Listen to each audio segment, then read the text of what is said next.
when I talk about designing for uncertainty.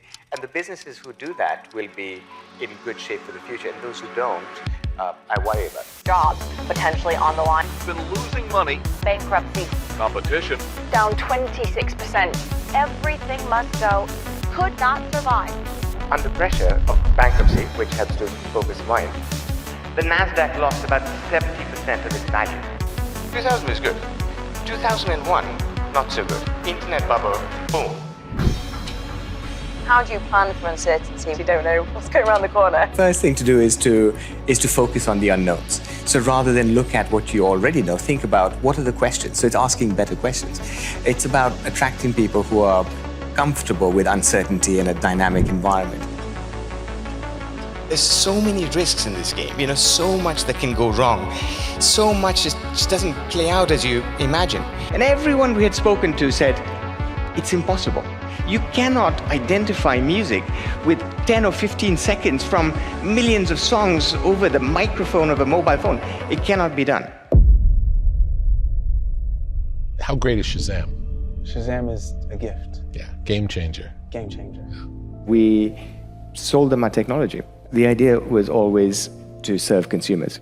And people kept saying to us, what about a business-to-business service? We actually managed to do a deal with one of the biggest collection agencies. Otherwise, we couldn't keep the lights on. After the iPhone launched and after we managed to raise more funding in 2009, we were able to buy back our patent portfolio. But it was literally like, selling the family jewels just to be able to live to fight one more day.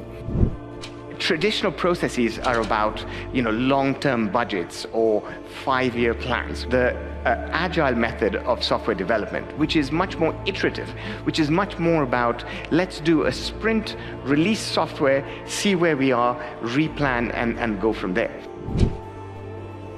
Rather than trying to create long-term plans, which are not based on evidence or reality, to actually build flexibility and adaptability into one's processes. And I call it designing for uncertainty. So embracing this concept that we cannot achieve predictability, even though as human beings we would like to. Embrace the uncertainty.